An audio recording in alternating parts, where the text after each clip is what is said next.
The latest on Hurricane Matthew and Tropical Storm Nicole, all times local. 3:30 p.m. Georgia Governor Nathan Deal is declaring a state of emergency in 13 coastal counties because of Hurricane Matthew. Deal's office issued a statement Tuesday saying he is ordering the state emergency management and homeland security offices to work with local agencies to protect residents and minimize risks. The state of emergency begins Wednesday and includes the port city of Savannah and Brunswick to the south. While the storm's exact track isn't yet known, Deal says the storm could get dangerously close to the state's coast within 72 hours. Some airlines are letting passengers change travel plans without penalty if their trip might be affected by Hurricane Matthew. United Airlines said Tuesday that it will waive change fees and any difference in fare for customers scheduled to fly Wednesday through Friday to, from or through 5 airports in Florida. Delta Airlines is waiving change fees on trips through Wednesday in the Caribbean and through Thursday at 8 Florida destinations, although differences in the fare would still apply. American Airlines says it will waive change fees on trips scheduled through Thursday in several Caribbean nations including Cuba. The fee to change a non-refundable ticket on United, American and Delta is typically $200 for domestic flights and usually more for international trips. 2:35 p.m. South Carolina Governor Nikki Haley says she plans to issue an evacuation order Wednesday ahead of Hurricane Matthew so that 1 million people can safely and comfortably leave the coast. Haley said at a Tuesday news conference that she will finalize the order Wednesday morning, unless there is a major shift in the storm's track. Haley says she expects the evacuation to begin at 3 p.m. EDT Wednesday. State officials say lanes on major evacuation routes will be reversed. It would be the first major evacuation since Hurricane Floyd in 1999. When the governor at the time didn't reverse the lanes and Interstate 26 became backed up for hours and traffic was at a standstill. A 2-hour drive from Charleston to Columbia turned into 24-hour nightmare. 1:30 p.m. U.S. President Barack Obama will speak Wednesday at the Federal Emergency Management Agency about the federal response to Hurricane Matthew. Obama had been scheduled to travel to Florida on Wednesday for campaign events and a health care event. But the White House says the trip is being postponed because of the hurricane. Instead, Obama will travel to the agency's Washington headquarters to meet with officials coordinating the response. FEMA Administrator Craig Fugate will brief Obama on the latest developments if scheduling allows. White House spokesman Josh Earnest says Obama will be updated on the weather forecast and on operational aspects of preparing for the impacts of the severe weather. 1 p.m. The White House says that U.S. President Barack Obama has been updated on the path of Hurricane Matthew and its potential impact in the Caribbean and the United States. White House spokesman Josh Earnest said Tuesday that federal officials have been deployed to state emergency operations centers in Florida, Georgia, South Carolina and North Carolina. Earnest also says relief supplies have been repositioned in the region. The White House also says that U.S. foreign disaster assistance teams have been deployed to Haiti, Jamaica and the Bahamas to ensure that relief efforts are coordinated if U.S. assistance is needed. Earnest also says that regional response coordination centers in Atlanta and Philadelphia will begin round-the-clock operations Tuesday. And the National Response Coordination Center in Washington will begin 24-hour operations with full staffing on Thursday. Earnest says relief supplies are being moved into Albany, Georgia and Fort Bragg, North Carolina, so they can be delivered to affected areas quickly after the storm has passed.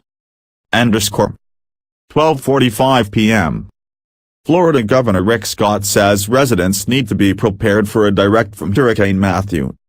Scott said while visiting the Daytona Beach area that evacuation orders could be issued as early as Tuesday. He says Florida could start to feel the hurricane's impact in 2 or 3 days.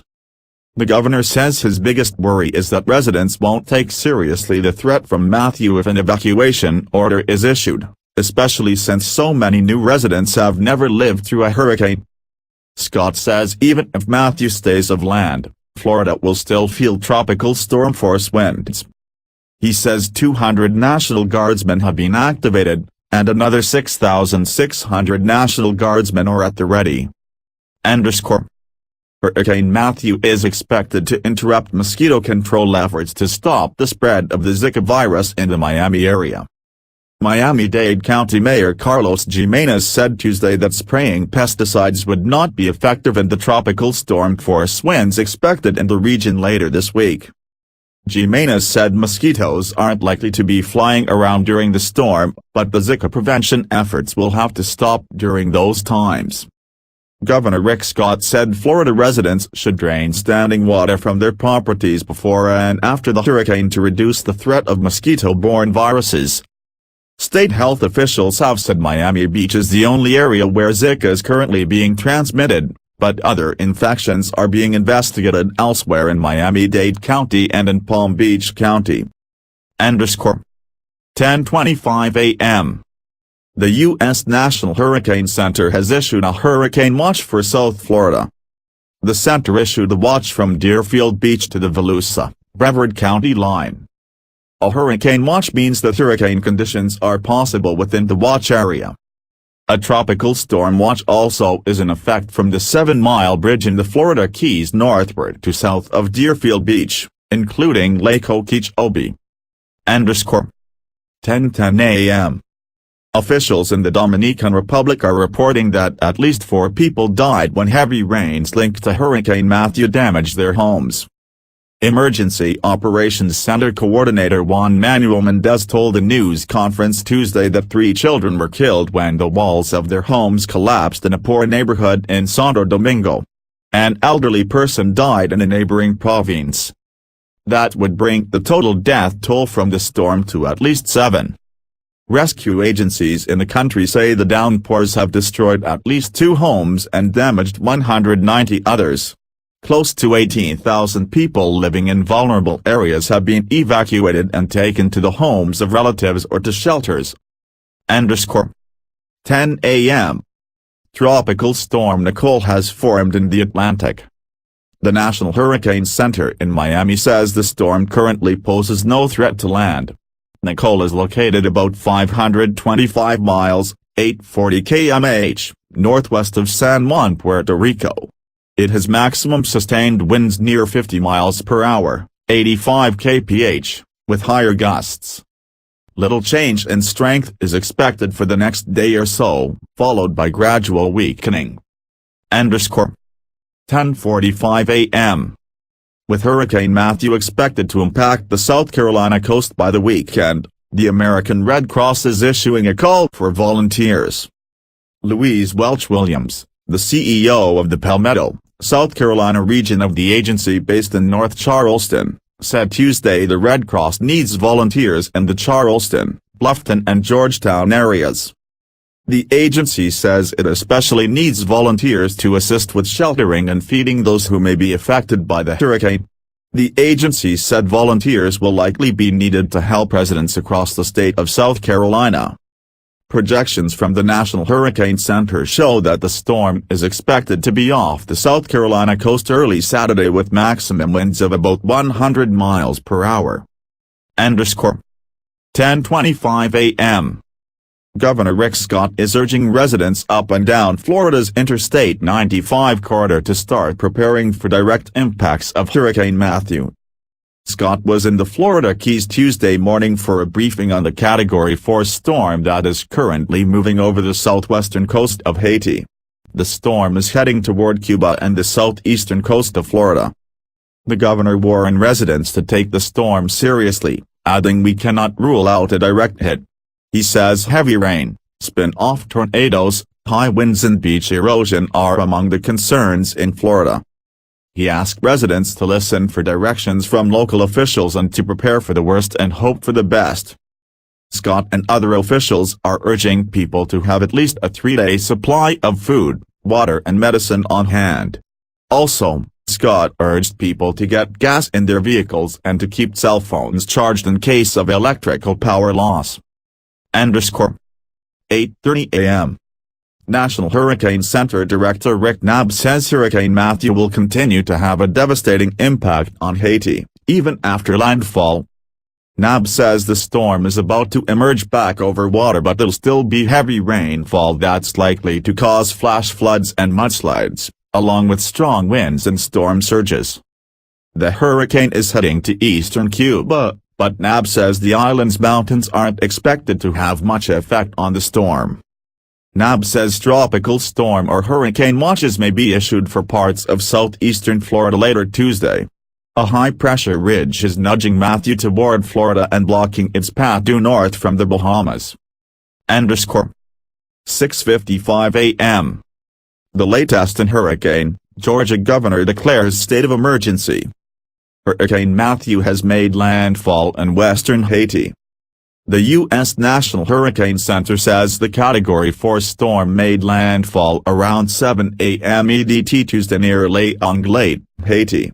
Matthew's maximum sustained winds are near 145 miles per hour, 230 kph. The hurricane has pounded the southwestern coast of Haiti, threatening a largely rural corner of the impoverished country with devastating storm conditions as it heads north toward Cuba and the eastern coast of Florida. 6 a.m. Florida Governor Rick Scott will make several stops at emergency management offices in the Florida Keys, Daytona Beach and North Florida to give updates on Hurricane Matthew and the storm's potential impact on the state. Scott will be in Marathon at 9:30 a.m. Tuesday, before moving upstate in the afternoon. The Category 4 storm's maximum sustained winds are near 145 miles per hour, 230 kph. As it crosses the southwest peninsula of Haiti, where it's bringing life-threatening rain, wind and storm surge. The U.S. National Hurricane Center in Miami says another landfall is expected in eastern Cuba. Forecasters say a tropical storm watch or hurricane watch is likely for parts of Florida later Tuesday. Senior hurricane specialist Richard Pask says Florida residents should remain vigilant because they can't rule out the possibility of impacts. 4 a.m. A hurricane warning has been issued Tuesday morning for the northwest Bahamas as Hurricane Matthew continues its march up the Caribbean.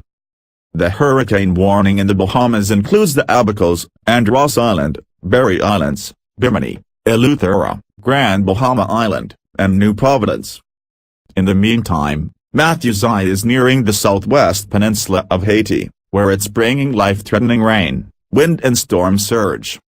The Category 4 storm's maximum sustained winds are near 145 miles per hour, 230 kph. Heavy rain has also fallen on Jamaica and dangerous rainfall is a threat for the Dominican Republic, which adjoins Haiti.